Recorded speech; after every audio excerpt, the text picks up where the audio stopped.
Selawat atas Nabi. Kedua, apa yang betul buat? Apa yang Nabi buat kita buat, apa yang Nabi tak buat jangan kita buat. Hidupkan sunnah Nabi. Dan kita tahu akhlak Nabi adalah akhlak yang terbaik, khuluqil azim. Kita tahu Nabi waktu umur Nabi belasan tahun, waktu Nabi ni nampak seorang makcik berbangsa Yahudi di pasar nak bawa barang, Nabi kata, boleh saya tolong makcik, baiknya anak ni, anak daripada mana? Saya daripada Mekah makcik. Daripada Mekah, hati-hati tau. Kenapa? Ada seorang budak nama Muhammad, jahat berat tu, jangan kau kawan dengan dia. Dia tak tahu yang tolong tu Nabi. Adakah Nabi lepaskan barang tu? Aku tolong untuk banyak cerita kau. Tak. Apa Nabi buat? Nabi senyum je, Nabi bawa juga. Bawa barang ni sampai ke rumah makcik tu, dia letak barang, makcik tu nak bagi upah. Ambil lah upah ni, tak apa makcik, terima kasih banyak. Dia tak nak, baiknya anak ni. Siapa nama anak ni? Sayalah Muhammad yang makcik sebut tadi. Senyap tu makcik tu. Akhirnya disebabkan akhlak Nabi ni, Nabi tak perlu naik bawah cakap dia baik, tak payah.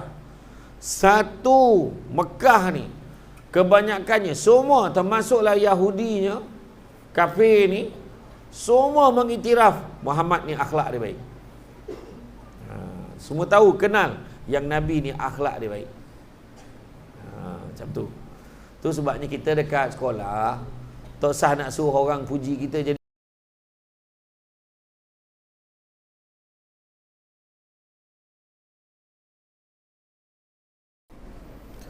A'udzubillahi minasyaitonirrajim. Bismillahirrahmanirrahim. Assalamualaikum warahmatullahi wabarakatuh. Alhamdulillah. Alhamdulillahillazi arsala rasulahu bil huda wa dinil haqqi liyuzhirahu ala dini kullihi walau karihal kafirun wal karihal musyrikun wal karihal muslimun. Subhanaka la ilma lana illa ma 'allamtana innaka antal alimul hakim. Rabbi shrah li sadri wa yassir li amri wa hlul 'uqdatam min lisani yafqahu qawli. Alhamdulillah, syukur kepada Allah Subhanahu wa taala, segala puji bagi Allah Tuhan sekalian alam.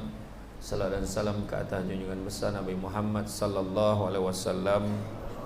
Terima kasih banyak diucapkan kepada tuan pengerusi acara, Bahagia Puan Siti Royani, Pengetua Sekolah Menengah SMK Agama SMA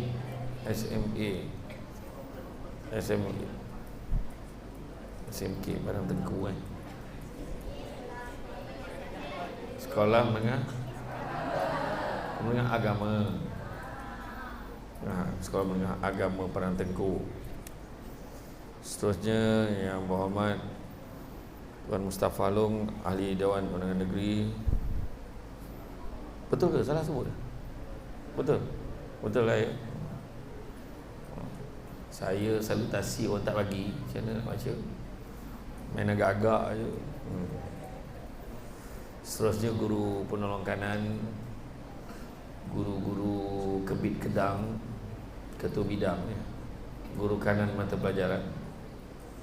Seterusnya guru-guru, ibu bapa dan para pelajar yang dikasihi sekalian. Alhamdulillah, syukur sangat-sangat pada malam ini dengan limpah dan izin yang dapat kita bersama-sama berada di dalam majlis ilmu pada malam ini, yang mana Nabi sebut barang siapa yang mengikuti jalan-jalan ke majlis ilmu, maka Allah akan anugerahkan kepadanya jalan-jalan ke syurga. Amin.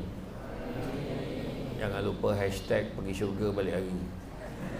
Alhamdulillah, hari ini tajuk yang telah diberikan adalah anak-anak soleh dambaan ibu bapa. Tak ada ibu bapa yang nakkan anak-anak yang tak baik kan? Kalau di Kementerian Pendidikan tu dia letakkan anak baik lagi cerdik, anak baik lagi cerdik. Dan bila kata anak-anak soleh tu lebih baik daripada yang baik, soleh tu lebih baik daripada yang baik.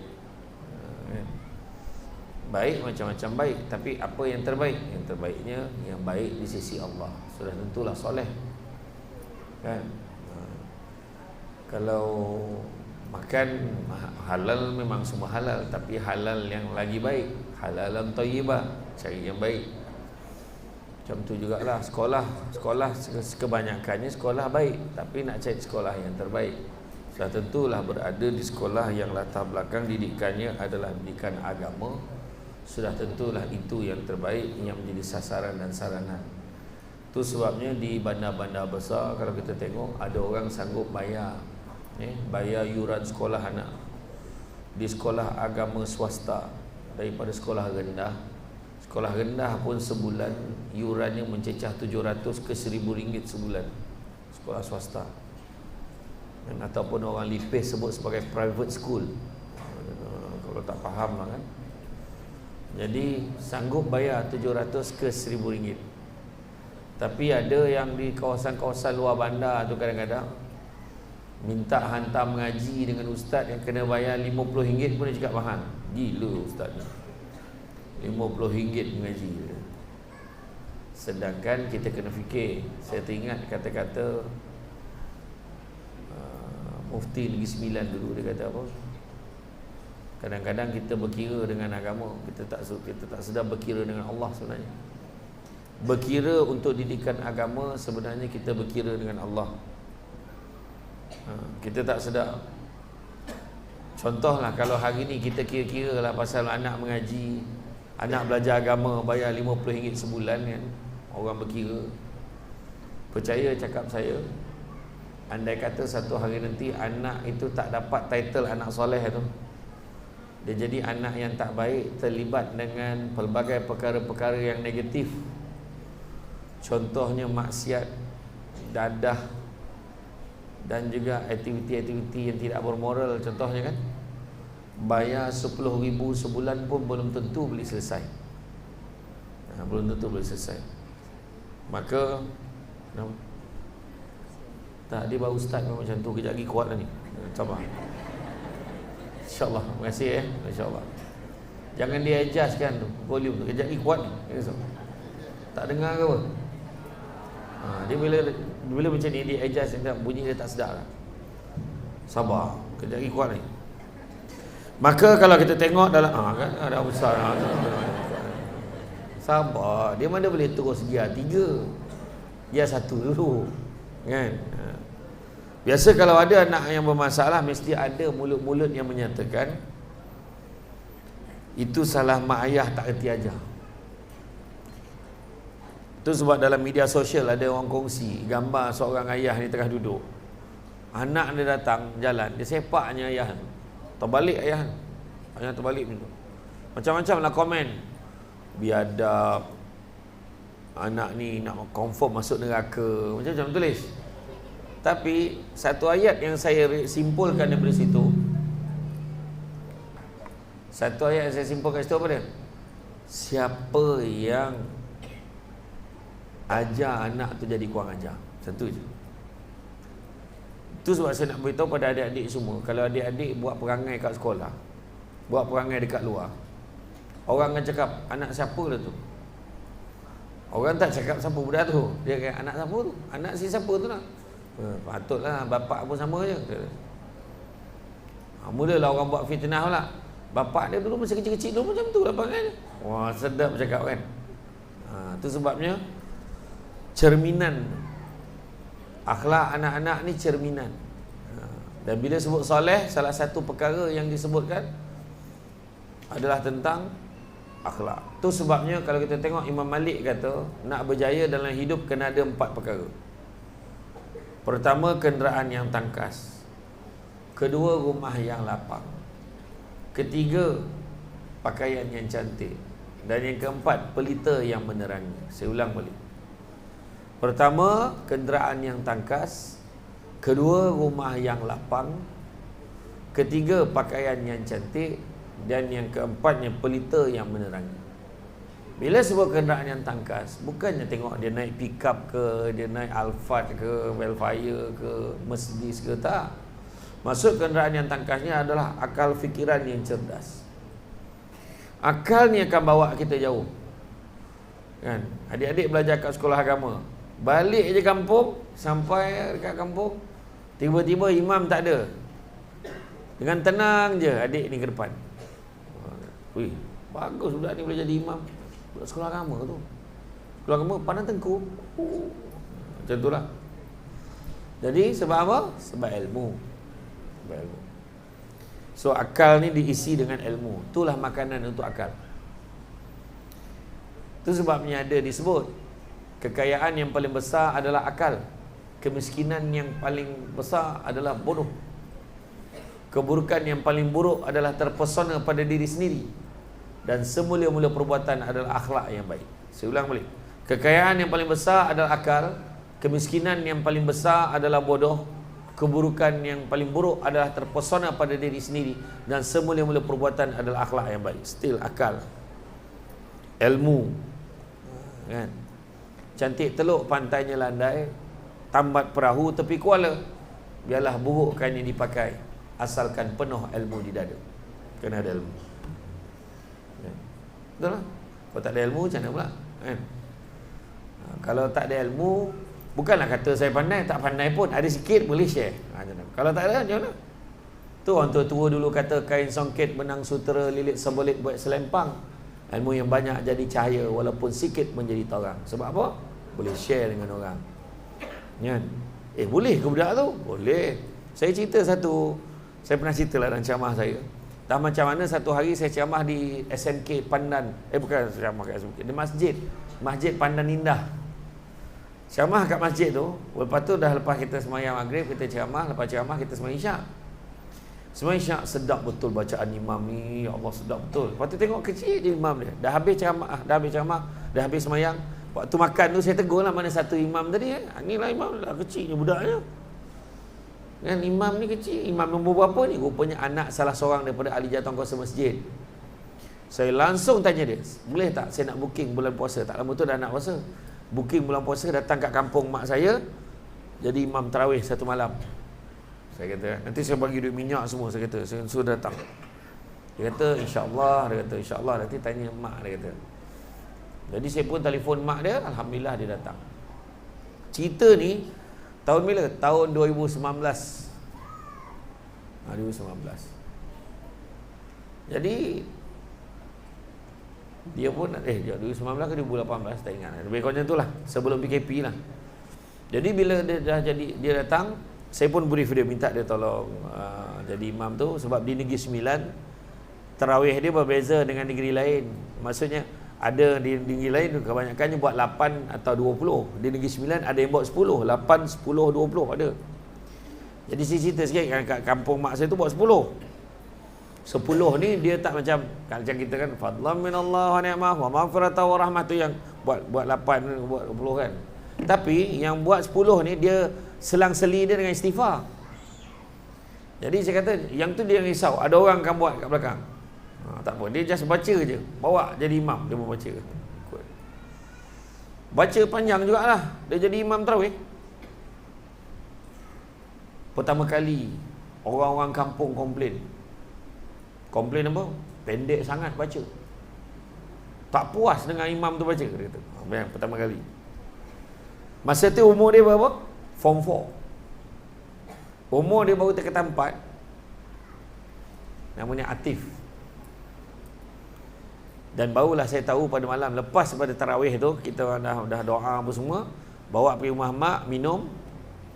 Barulah dapat tahu daripada mak dia, memang daripada tahun lepas lagi, daripada form 3 lagi, dia memang regularly, selalu, sering dijemput menjadi imam di istana negara.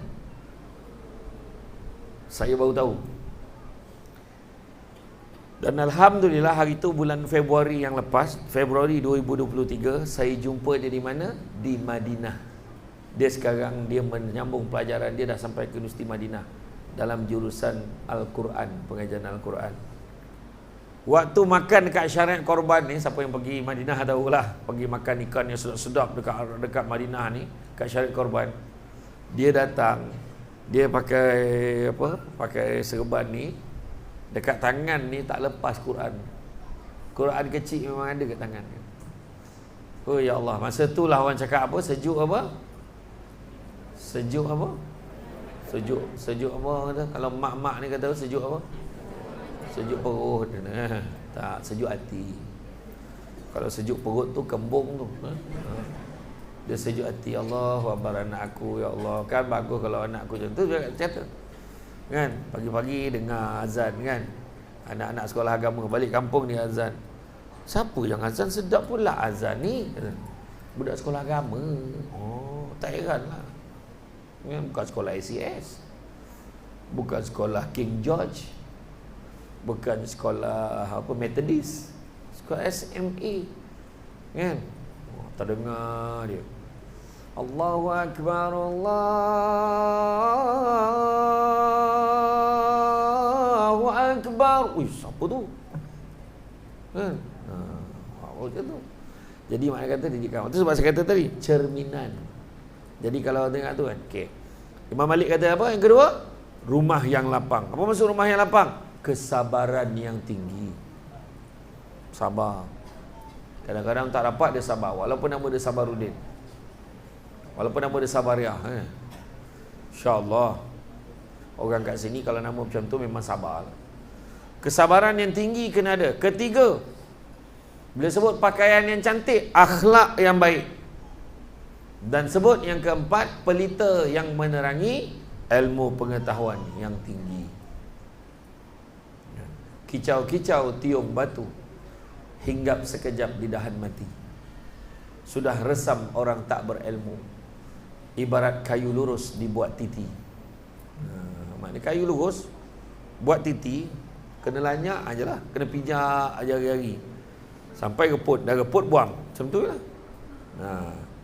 Jadi kalau tak nak kena pijak dalam hidup ni, kan? Tak nak kena pijak dalam hidup ni, belajarlah rajin-rajin. Kan? Maka apakah peranannya? Yang paling penting adalah membentuk kepribadian dan sahsiah diri. Akhlak itu kena ada. Kata Imam Malik, biar ilmu sikit tapi jangan tak ada adab. Biar ilmu sedikit tapi jangan tak ada adab. Adab ni penting. Itu sebab Nabi kata apa? Nabi pesan, ta'dibu auladukum bisalasati asya'. Dia kata, adabkanlah anak-anak kamu tu dengan 3 perkara. Yang pertama apa? Bihubbi Rasulullah SAW. Ajar dia sayang Nabi. Macam mana cara nak sayang Nabi? Cara nak sayang Nabi? Ada 2 cara. Pertama, kena selalu sebut nama Nabi. Sebab apa?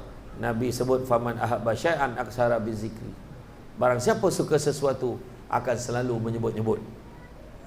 Kan? Macam penyanyi tu kan, dia kalau dia suka kat orang tu, kena buat lagu nama dia.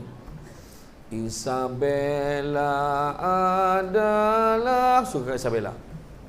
Fiona Amalina, suka budak India tu kat dia. Kan? Ya, Tiara, ada balik lagu tu. Kan? Samsul, tak ada lagu tu. Kalau buat lagu Samsul tak laku. Kan? Tapi nama Nabi kita ada. Nama Nabi kita, selalu sebut nama Nabi. Dengan cara apa? Yang keduanya, berselawat ke atas Nabi. Selawat ke atas Nabi. Apa maksud selawat? Maksud selawat, jangan risau. Sebab kalau dia tanya, sudahnya dia jawab dari semula. Jangan cikgu lah, cikgu kelas apa jawapan dia, sudah cikgu jawab. Kan? Maksud selawat ni adalah mendoakan keselamatan dan kesejahteraan Nabi. Itu sebab Nabi kata, sekali kamu berselawat kepada aku, 10 kali Allah dan malaikat berselawat ke atas kamu. Bukan makna kita sama level dengan Nabi, tak. Selawat untuk Nabi. Tapi masuk berselawat ke atas kita ni, mendoakan keselamatan kesejahteraan kita juga. So kita kena rajin selawat ke atas Nabi. Malahan dikatakan orang yang bila mendengar nama Nabi dia tidak berselawat, dia dimasukkan dalam kategori bakhil, kategori kedekut, kedemut, kedekut campur kemut. Al-bakhilu allazi zukirtu indahu falam salli alaih. Orang yang paling kedekut bila disebutkan nama aku dia tak selawat. Kenapa orang dia kata kedekut? Kenapa agaknya kita dikatakan kedekut? Sebab apa? Sebab kelebihan berselawat itu. Kelebihan selawat tu. Sebab dikatakan, digambarkan dalam kitab Mukasyafatul Qulub daripada Imam Al-Ghazali, malaikat tu saiznya, kepalanya sampai bawah arasy Allah, kakinya sampai ke dasar bumi yang ketujuh. sayap yang sebelah tutup bahagian barat bumi, sayap sebelah lagi tutup bahagian timur bumi. Bulu-bulu pada sayapnya itu menyamai jumlah makhluk yang ada dalam dunia ni. Besar ke tak besar? Itu kita cakap besar, tapi itu dikatakan saiz yang paling kecil sekali. Mana malaikat ada yang lagi besar lagi, itu baru malaikat Jibril punya saiz. Dia boleh besar, dia boleh ni menjelma macam mana, semua malaikat boleh buat. Kemudian setiap kali umat Muhammad berselawat ke atas Nabi, sekali kita selawat aja Allahumma salli ala Sayyidina Muhammad, sekali kita selawat, Allah akan memerintahkan malaikat tadi yang saiz tadi itu menyelam ke dalam lautan nur arasy Allah. Bila menyelam dalam lautan nur arasy Allah tu, bila dia keluar balik, dia kibaskan sayapnya, maka tertitislah titisan nur tadi pada setiap bulu yang banyak tadi. Berapa jumlah? Menyamai jumlah makhluk manusia tadi dalam dunia ni kan. Setiap satu titisan yang banyak tadi, setiap satu itulah jumlahnya malaikat mendoakan kesejahteraan dan memohon keampunan pada orang yang berselawat. Itu sekali selawat. Itu sebab kalau orang tu tak selawat, dikatakan kedekut. Nabi sebut, inna aulan nasi bi yaumal qiyamah aksarhum alayya salatan. Orang yang paling baik di sisiku pada hari kiamat kelak adalah orang yang banyak berselawat ke atas aku. Ada seorang lelaki ketika zaman sahabat, dia bermimpi bertemu dengan Nabi. Dia nampak Nabi, dia panggil Nabi, ya Rasulullah. Apa jawab Nabi? Nabi memalingkan wajah Nabi. Kenapa kau memalingkan wajahmu? Adakah kau marah kepada aku? Tak, aku tak marah. Habis kenapa? Sesungguhnya aku tak kenal akan kau. Kenapa kau tak kenal aku? Aku tak kenal kau kerana sepanjang hayat kau tak pernah sekalipun kau berselawat kepada aku. Dia terjaga daripada tidur, dia menangis, dia menyesal. Semenjak daripada itu, dia mewajibkan diri dia berselawat ke atas Nabi tak kurang 100 kali sehari. Selang beberapa minggu, dia bermimpi bertemu dengan Nabi sekali lagi, dan Nabi sebut, sesungguhnya kali ini aku sudah kenal akan engkau. Selawat atas Nabi. Kedua, apa yang betul buat? Apa yang Nabi buat, kita buat. Apa yang Nabi tak buat, jangan kita buat. Hidupkan sunnah Nabi.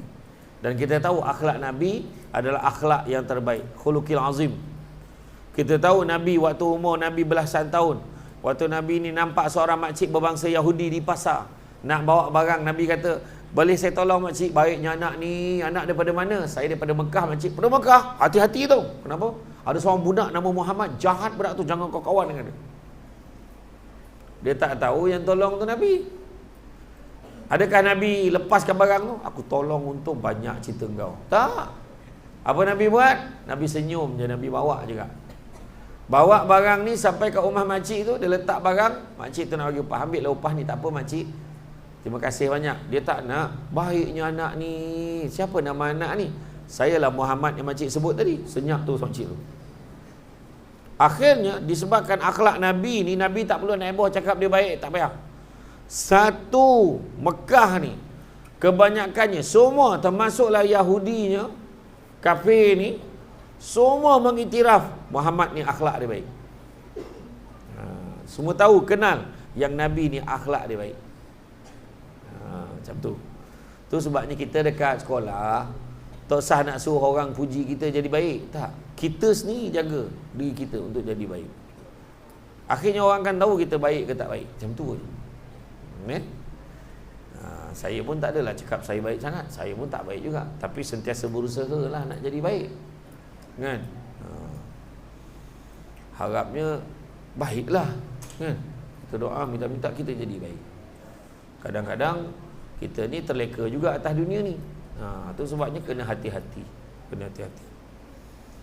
Kemudian yang kedua, yang pertama bihubi Rasulullah SAW, kedua bihubi Ali, menyayangi ahli keluarga Nabi. Macam mana? Maksudnya kenalah baca sirah, kena tahu siapa isteri Nabi, siapa anak-anak Nabi, siapa cucu Nabi, macam mana akhlak mereka pula.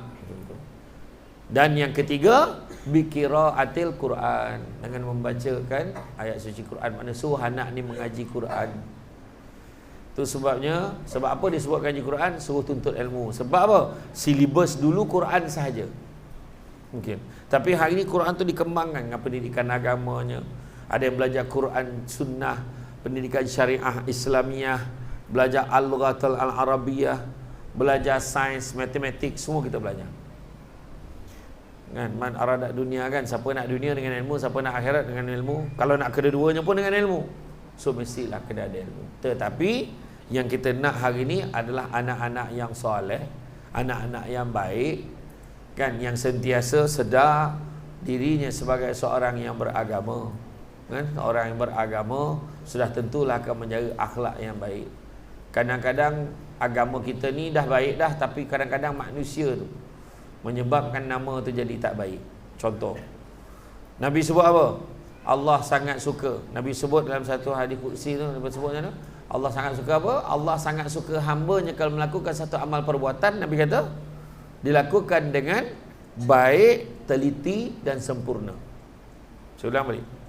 Allah sangat suka, kata Nabi, hamba-Nya kalau melakukan sesuatu amal pekerjaan itu dilakukan dengan baik, teliti dan sempurna. Habis macam mana tu? Yang main-main tu macam mana? Kata Islam tapi main-main. Tu ayat dah, biasalah budak Melayu, orang cakap itu kan. Budak Melayu memang macam tu. Tapi bila Melayu dicampurkan dengan perkataan Islam, patutnya jadi baik. Nak pula SMA. Kan, kenalah baik. Kan, elok, tertib dia. Tu tadi saya fikir, saya sampai tadi dah pukul 9:05. Saya fikir, saya ditawarkan tadi dengan satu tawaran istimewa, iaitu makan dulu. Jadi saya kata jangan. Dah ramai tunggu, baik kita ceramah dulu. Agak-agak saya tak tahan lapar kan, kita berhenti. Macam tu ya. Saya dengar-dengar ada ikan patin, tak tahulah ya ke tidak. Ya. Kalau setakat mihun tak payahlah. Macam tu saja ya gurau. Tak ada saja. Saya dah makan dah tadi, jangan risau. Tak ada pun tak apa, jangan risau. Saya dah makan dah tadi. Saya dah makan kat atas bukit tu. Kan. Saya dah makan dah tadi, jangan risau. Tapi kalau ada lagi baguslah. Yang tu lah kan. Jadi makna kata pendidikan ni penting. Mak ayah, itu sebabnya seorang ayah dikatakan derhaka. Bayang, ayah pun boleh derhaka. Betul ke macam tu? Teringat satu peristiwa, seorang lelaki bawa anak dia jumpa dengan Saidina Umar. Dia kata, wahai Umar, kau tolong nasihatkan anak aku ni. Anak aku ni derhaka, kau tolong nasihat sikit. Saidina Umar pun nasihat, janganlah macam ni, masuk neraka lah, apalah, berdosa besar lah, macam-macam. Kemudian anak ni bersuara, wahai Umar, adakah dalam semua keadaan anak je derhaka? Ada tak keadaan seorang ayah tu dikatakan derhaka? Ada 3 keadaan bapa tu dikatakan derhaka. Pertama, kata Saidina Umar, kegagalan memberikan nama yang baik-baik untuk anak-anak. Bagi nama, jangan main ikut drama. Nama anak I,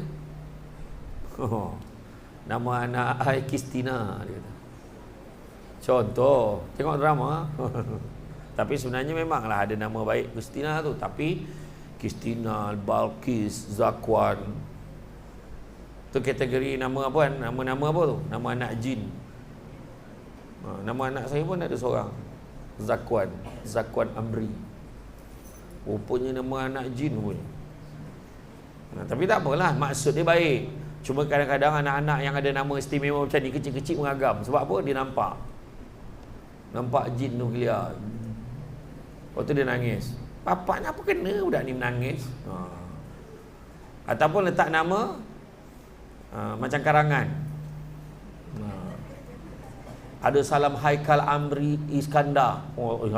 Bin ni belum lagi tu. Rajin betul bapaknya menulis. Sampaikan surat anak, kesian cikgu, penat cikgu ni menulis. Tak cukup satu lain namanya. Kan? Sudahnya panggil satu, tak adalah panggil penuh. Kan? Jangan letak nama anak Syamsul.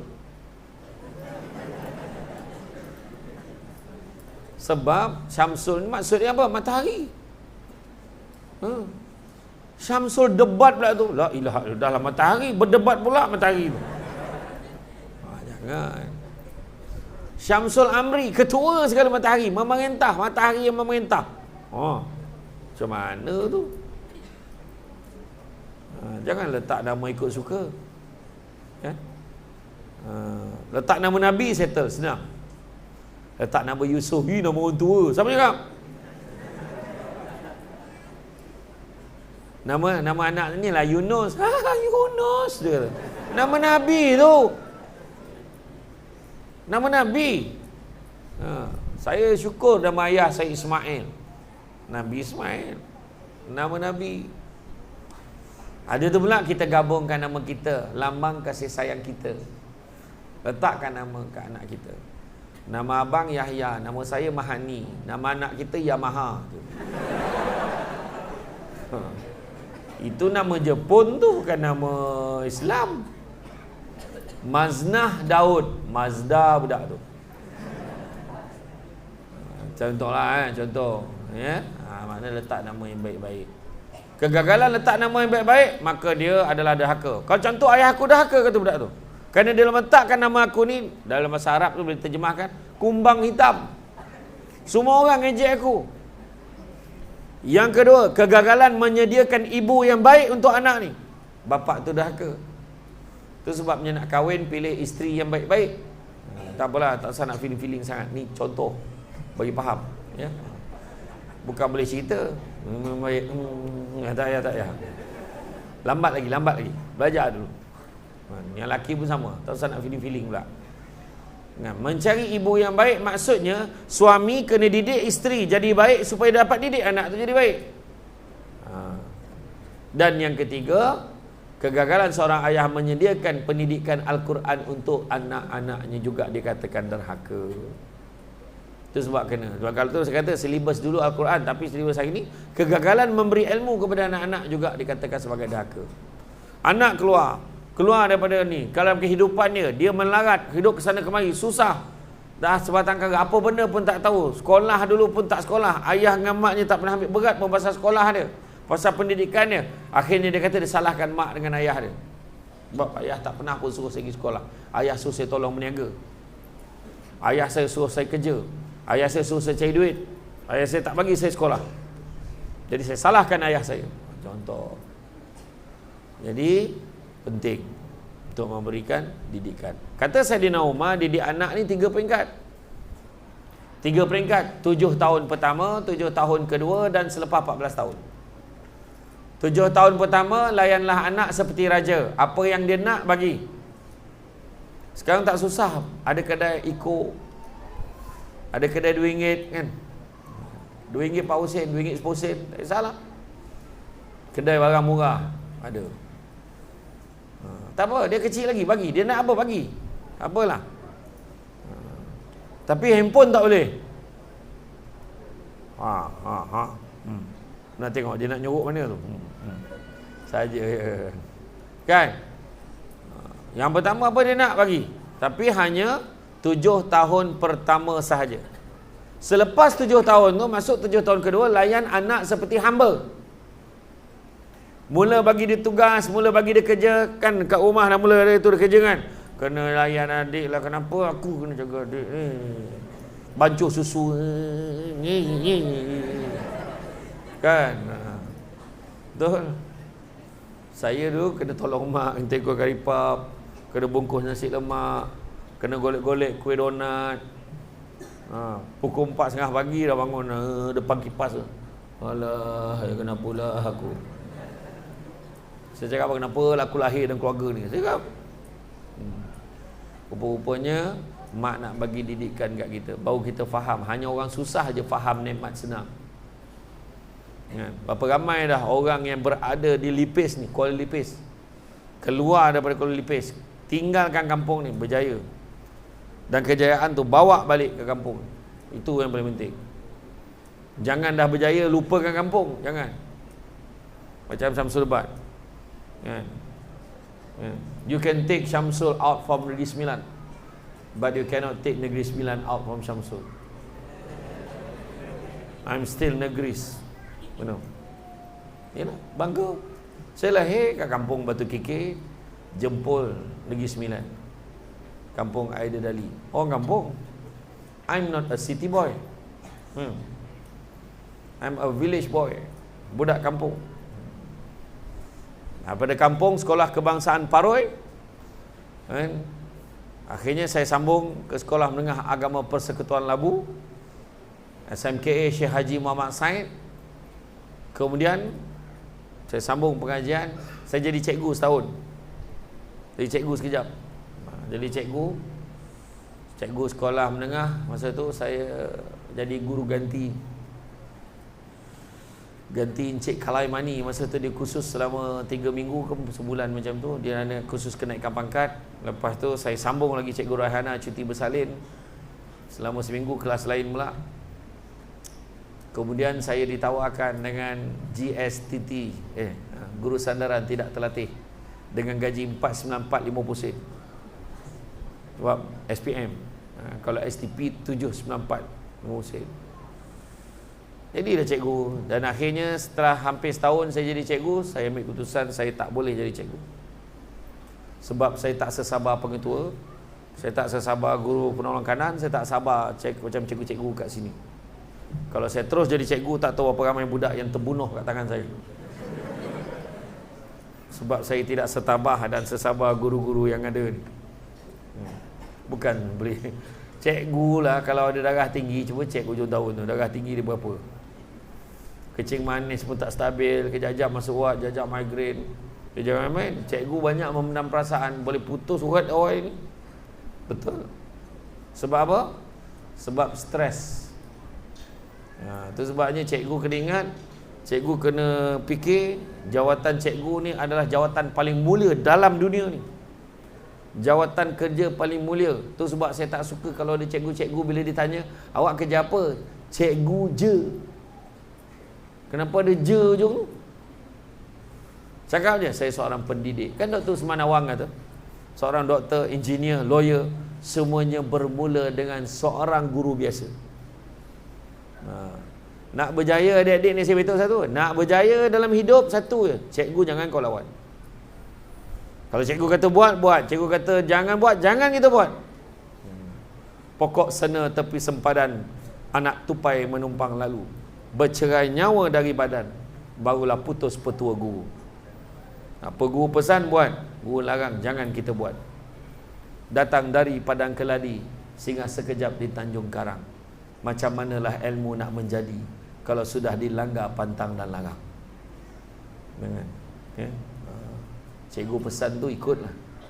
Kalau cikgu larang tu janganlah kau buat. Kau cari pasal namanya. Ya. Jadi 7 tahun yang kedua tadi jadi hamba. Layan seperti hamba. Makna kalau jadi hamba bukan semua benda dia nak bagi. Sekarang ni dekat kampung-kampung kadang minta bagi. Bayangkan, lesen pun tak ada, dah dapat motor. Kaki pun tak sampai. Lesen memang tak ada lah. Bawa juga tu. Accident nangis. Anakku. Buat macam mana? Sendiri yang menempah. Belum sampai masanya. Belum gemuk sudah bongkak, kata patah Cina. Belum gemuk dah bengkak. Kita memaksanya mengawalkan proses itu sedangkan masanya belum sampai lagi. Dan selepas 14 tahun, kata Sayyidina Umar, layanlah anak seperti sahabat. Berkawan dengan anak. Itu sebabnya nak mendidik anak solat misalnya kan, orang tak faham. Nabi kata, didiklah anak kamu, suruh ajarlah dia solat seawal usia 7 tahun. Kalau 10 tahun tak solat, rotan. Bukannya 10 tahun baru tanya, kau semayang tak? Tak semayang tu rotan. Sedangkan daripada 7 tahun tak ajar. Islam tu lengkap dah. Nabi dah beritahu dah. Ya. Jadi anak-anak kena ingat, nak menjadi anak-anak yang soleh ini, apa yang perlu ada? Anak-anak semua perlu jujur. Jangan menipu. Bila cikgu tanya, faham tak? Macam tu. Baguslah jawab. Tapi dalam kelas kadang-kadang cikgu pun tak tahu dia faham ke tak. Kelas, faham ke tak faham ni? Ada apa-apa soalan? Koma. Cikgu pun tak tahu dia faham ke tidak. Koma. darah tak jalan, oksigen tak sampai ke otak. Yang seorang tu pula, kelas ada apa-apa soalan, pandang orang lain. Seolah-olah soalan tak tuju kat dia. Yang ketiga, kelas ada apa-apa soalan, kemau orang, dah habis. Yang itulah. Kedua, amanah. Kena amanah. Datang sekolah ni buat apa? Ayah pesan apa? Belajar. Oh, bukan ayah pesan pergi sekolah cari menantu yang baik. Ada tak ada? Ada pesan cari calon suami yang baik. Mak nak yang baik-baik je tau. Kalau boleh anak orang kaya. Ada? Tak ada. Mak suruh belajar. Jadi kalau siapa buat selain daripada belajar, berdosa. Sebab Nabi suruh apa? La imana liman la amanatalahu wala dina liman la ahdalahu. Tak beriman orang tak menjaga amanahnya, dan tak beragama orang tak melaksanakan janjinya. Saya tak ada janji lah, saya tak ingat lah saya ada janji. Habis yang ayah cakap, kat sekolah belajar, faham tak? Faham. Belajar? Ya, belajar. Jangan sokok. Ya, tak risau. Walaupun ayah ngisap, anak-anak jangan ikut. Biarlah kita nampak ayah kita isap rokok tu kan, kita kesian pada anak. Ya Allah, janganlah kau ambil nyawanya segera, ya Allah. Nampak cara nak mati sangat ni kalau ikut jumlah rokok ni. Jangan. Apa hukum isap rokok orang perempuan? Haram. Dengar tu, semua sazah-sazah haram. Macam Sazah Asma Harun tu, haram dia. Macam tu.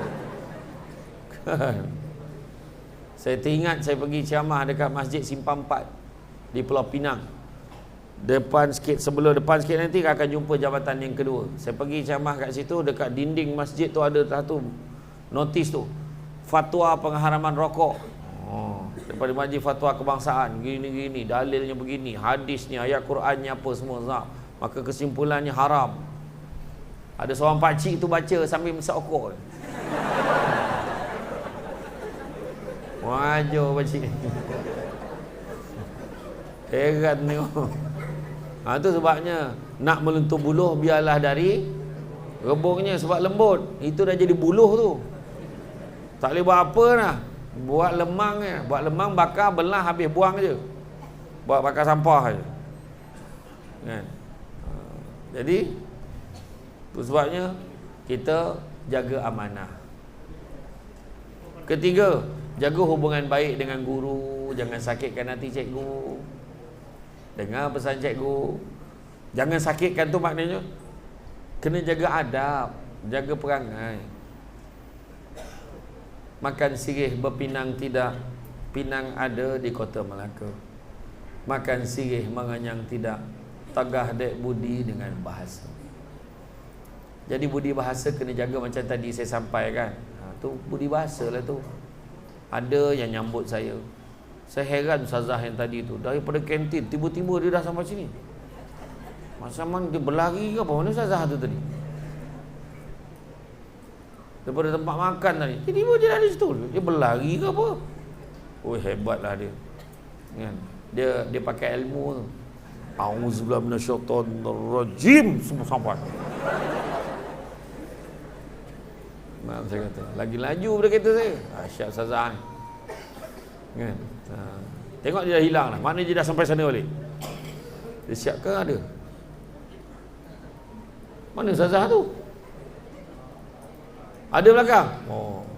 Mana tu tu dia. Ustazah tu. Oh. Ustazah jangan buat ilmu macam tu lagi tau. Ustazah memang jalan kaki tadi tu. Ya Allah, hebat tu. Kalau saya tidak lah, saya sayang lemak saya ni. Macam tu lah. Kan? Jadi mana kata kita ni jaga hubungan. Jaga hubungan dengan guru-guru kita. Apa ni pesan, kita ikut. Jangan sakitkan hati guru-guru kita. Saya sendiri pun, Sampai sekarang masih call lagi. Hubungi cikgu-cikgu saya, mana yang saya dapat nombor telefon dia, saya akan call. Mana yang berkesempatan saya ajak minum, saya ajak dia minum. Tanya khabar dia. Kan? Kemudian apa? Seterusnya kita buang penyakit-penyakit hati kat dalam diri kita. Nak jadi anak yang soleh ni kena buang penyakit-penyakit hati ni. Jangan tamak. Jangan sombong. Sombong ni perangai siapa? Syaitan. Kenal betul dia. Tak sempat sebut lagi, dia dah sebut dulu syaitan. Iya. Iya, dalam kelas cuba tengok. Kadang-kadang ada kawan-kawan nak tanya soalan. Kelas ada persoalan, saya ada satu soalan, cikgu tengok syaitan datang. Syaitan tu berupa bentuk kawan kita. Saya ada satu soalan, cikgu tanya soalan siut. Dia tu syaitan lah tu. Tak apalah cikgu, lain kali je lah tanya. Tak jadi dia tanya. Biarlah dia tanya. Dia pun tanya. Betul juga, aku pun tak faham. Nasib baik dia tanya. Macam tu lah. Kemudian jangan tamak, jangan sombong, jangan belagak, dan jangan dengki. Dengki bahasa Melayu, bahasa Arabnya hasad. Punya teruk di Malaysia ni, dua-dua pakai. Hasad, dengki. Tak boleh tengok orang lebih daripada dia. Ui, tak boleh jadi ni, kena sorok buku ni. Sorok buku, sorok pen. Apa dengki macam tu? Patutnya bila tengok kawan berjaya, kita pun nak berlumba-lumba berjaya bersama dengan dia. Bukannya gagalkan dia. Tak, sama-sama berjaya. Seterusnya apa yang kena ada? Percaya pada hikmah. Aku ni belajar janji. Kan ada tak fikir, aku ni belajar ni buat apalah belajar? Semua orang suruh belajar. Belajar semua. Balik rumah kan kau tak belajar. Tengok tak ustazah kita, cikgu-cikgu dekat sekolah ni cakap apa? Perasan tak dialog dia sama je? Perasan tak dialog yang selalu cikgu sebut? Apa nak jadi dengan kamu ni? Biasa dengar tak ayat tu? Tu biasa tu. Yang kedua, dialog yang biasa dia sebut. Kamu sedar tak periksa berapa hari lagi? Dua. Tu biasa dia sebut. Dan dialog yang paling selalu dia sebut. Kamu tahu tak zaman saya dulu, tak habis zaman dia. Pasal tak? Tapi mak kita tiga-tiga dia sebut. Apa nak jadi dengan kamu? Tahu tak periksa berapa hari lagi? Zaman mak dulu, tiga-tiga sebut. Mak kita. Tu biasa. Tapi syukurlah bila dia cikgu cakap macam tu. Dan syukurlah sekarang malam ni ada ceramah. Lebih kurang ceramah bagi galakan dan motivasi. Dulu mana ada ceramah-ceramah macam ni kat sekolah? Tak ada. Tanyalah puan pengetua. Tak ada. Belajarlah bersungguh-sungguh. Capai cita-cita. Bersama kita.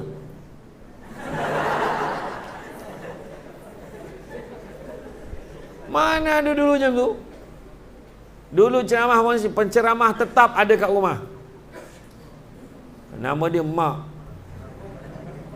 Kau nak belajar, tak nak belajar, sudah. Jangan bayang ada ayat. Itu ayat yang biasa disebut. Nak belajar, tak nak belajar, sudah. Yang satu lagi ada satu ayat mak saya selalu sebut. Kau nak jadi orang, kau belajar. Selama ni bukan orang ke? Rupanya bila mak kita kata kalau nak jadi orang belajar, sejajar dengan apa yang Nabi sebut, khairun nas anfa'hum linnas. Kan? Sebaik-baik manusia, manusia yang memberi manfaat pada orang lain. Janganlah jadi orang yang ada tak menambah, tak ada tak mengurang. Baik-baik tak ada daripada ada, menyusahkannya. Contoh ayat ke-9. Kan? Iya, kadang-kadang cikgu ni kadang pening kepala. Tu sebab saya geram dengan cikgu ni kadang bila hari report card day tu. Bila report card day mak ayah datang, cikgu ni baik sangat. Kalau mak bapak tanya macam mana dengan anak saya ya cikgu, terus terang cakap perangai anak tu macam mana. Ini tak, macam mana anak saya cikgu? Oh dia ni okey sebenarnya, cuma ialah kan dia banyak main. Kalau dia usaha lebih sikit, saya yakin dia boleh berjaya. Nyapah betul aku. Cakap je tu terang. Macam mana anak saya cikgu? Terang saya cakap, saya hari-hari doa. Bilalah budak ni nak pindah sekolah. Kenapa pula? Jahat betul. Ya ke? Dia pun pandang anak dia. Kau apa masalah kau ni? Mana ada. barulah dia tak berani buat perangai. Sebab dia tahu hujung tahun nanti hari report card dia, memang cikgu akan cerita semua. Macam mana dengan anak saya cikgu? Dia, saya tak boleh nak cerita lah. Ini senarai kemungkaran yang dia lakukan tahun ni. Ayah pun baca, astagfirullahaladzim, la ilaha illallah. La ilaha illallah. Kau ni anak aku ke?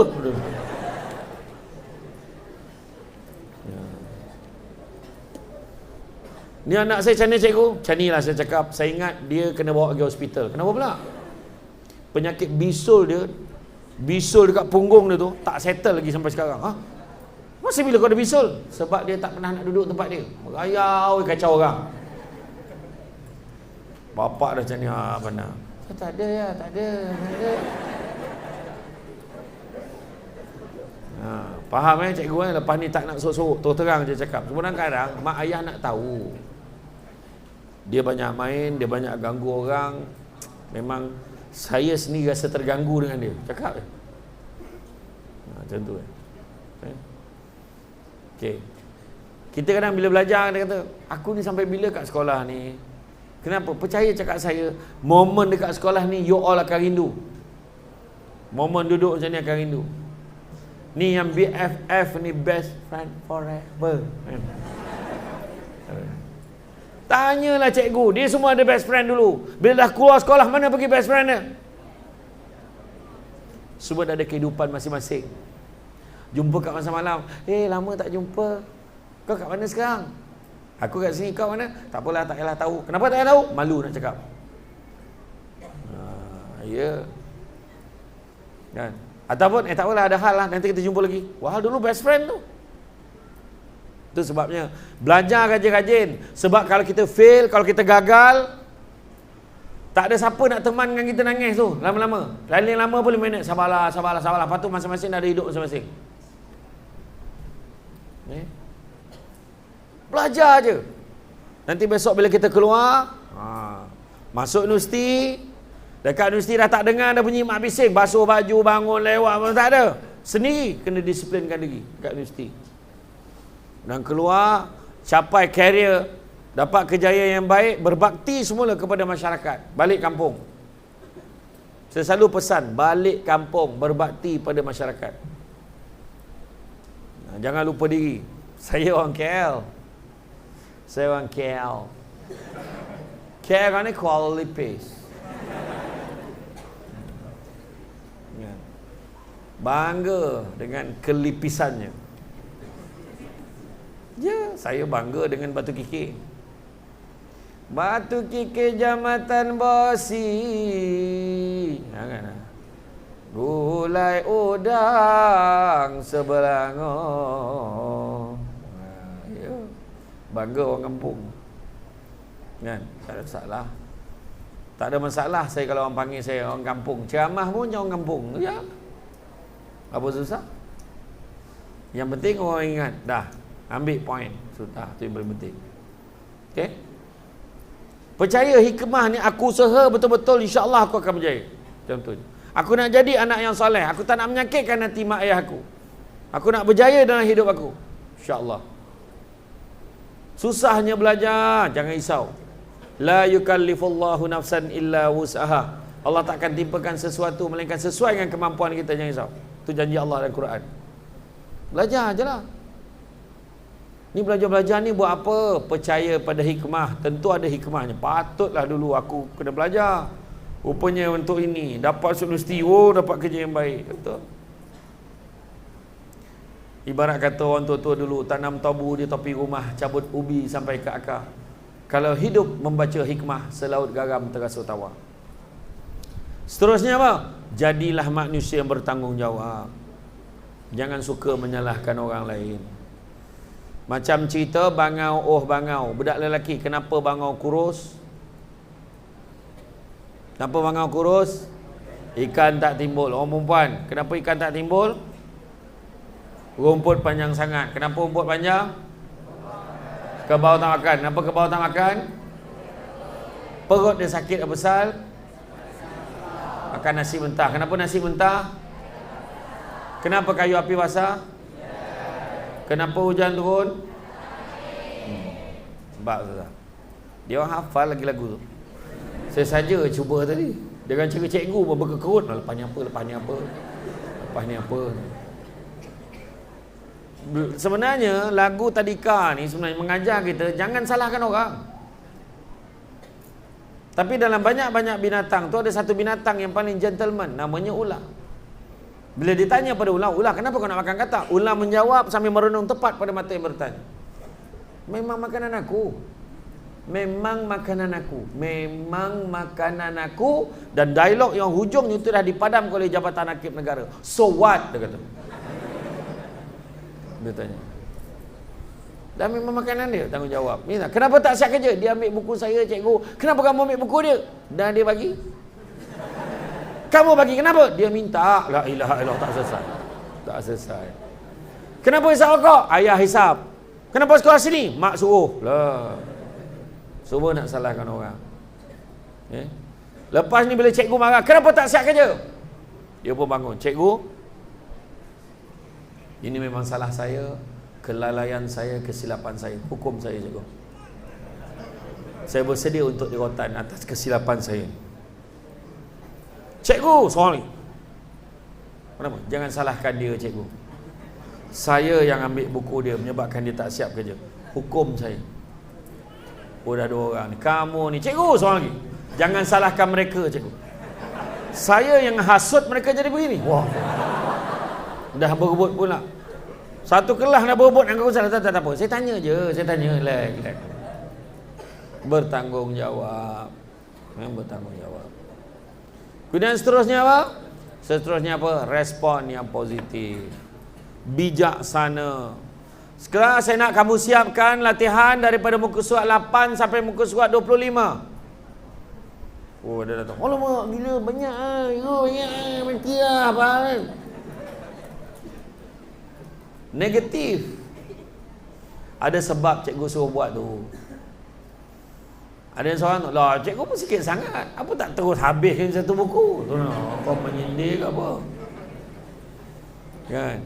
Buat aja. Kan? Buat aja. Saya teringatlah satu pantun cikgu bahasa Melayu tuan-tuan tahulah pantun ni. Berburu ke padang data. Cikgu pernah dengar tak? Berburu ke padang data, dapat rusa berbelang kaki. Pernah dengar tak pantun? Berburu ke padang data. Mana ada orang berburu kat padang? Orang berburu kat mana? Hutan. Takkan kau tak nampak dekat padang tu tak ada apa? Kau nak berburu ke situ buat apa? Berburu ke padang data, tapi pada orang yang pemalas, orang yang sentiasa bagi alasan, dia tetap jawab, dapatlah rusa. Dia kata, dapat rusa berbelang kaki. Dia kata, berburu ke padang data, dapat rusa berbelang kaki. Yang berbelang kaki itu bukan rusa, tetapi belalang. Maksud pantun tu, kalau berguru ke palang ajar, tak berguru betul-betul, ibarat bunga kembang tak jadi. Berburu ke padang data, dapat rusa berbelang kaki. Kalau berguru ke palang ajar, ibarat bunga kembang tak jadi. Tak belajar betul-betul, tak belajar rajin-rajin, keluar daripada sekolah ni, masuk pula universiti, main-main lagi, pointer pun cukup-cukup makan, keluar lepas tu tak ada kerja. Orang cakap, kenapa dia tak kerja? Dia bukan tak belajar. Dia belajar, sampai universiti belajar, daripada sekolah agama, masuklah universiti. Tapi kenapa kata? Main-main takut. Ibarat bunga kembang tak jadi. Nak kata bunga tak kembang, nak kata batang aja ada kelopak tapi tak kembang, maka tak menjadilah hidup kita. Seterusnya, ikhlas belajar. Belajar bukan sebab nak glamour, belajar bukan sebab nak ni, tetapi ikhlas. Macam tu jugalah kepada mak ayah, ikhlaskanlah hati untuk membantu pihak sekolah. Untuk bantu pihak sekolah. Kalau boleh tolong, tolonglah. Kan? Jadi dengan ini saya membuat pengumuman rasmi juga kepada semua ibu bapa yang hadir.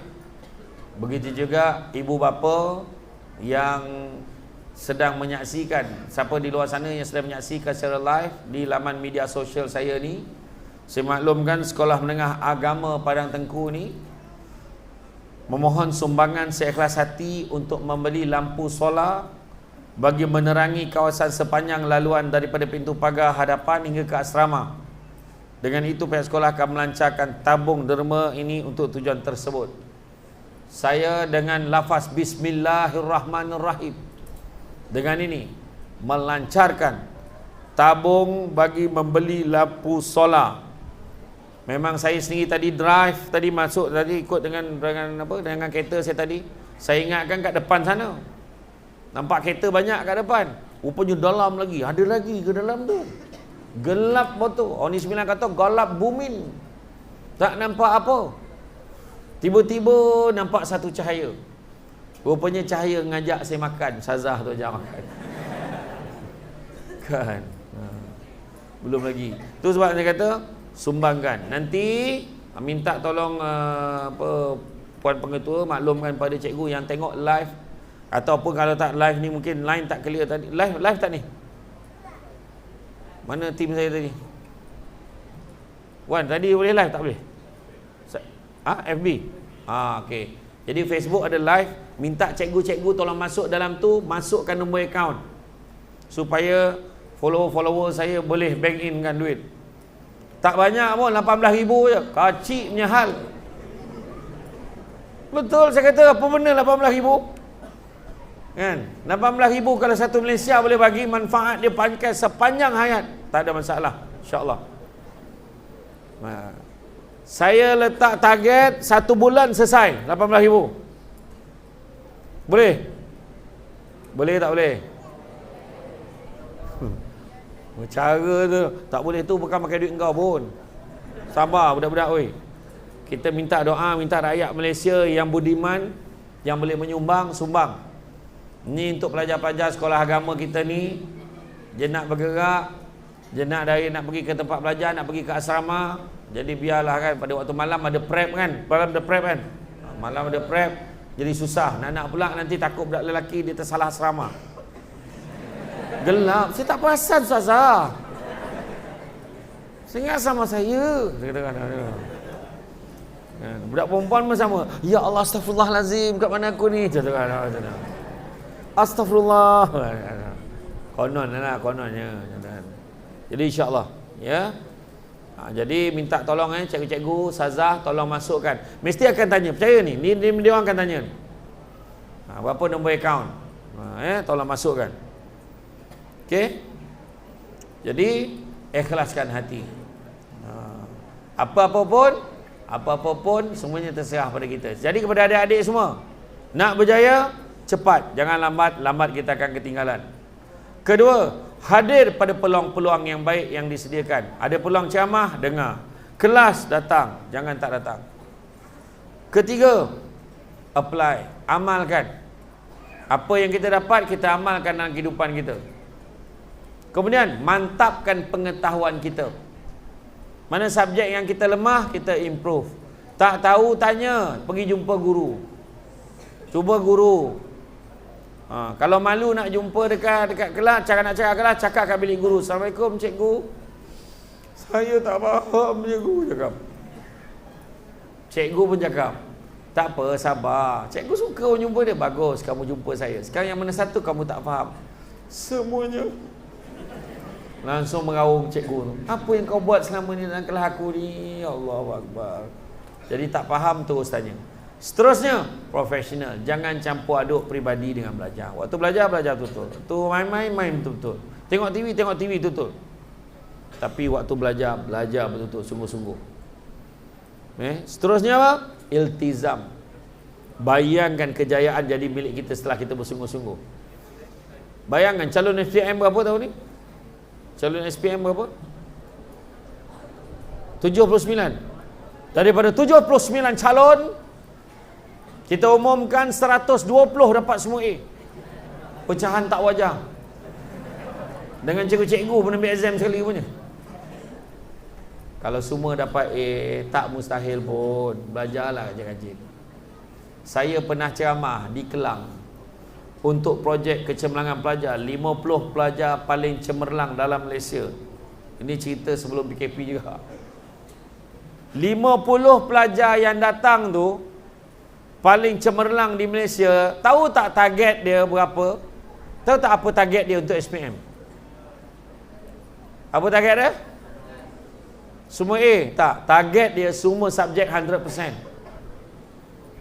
Saya pun takut tengok muka budak tu.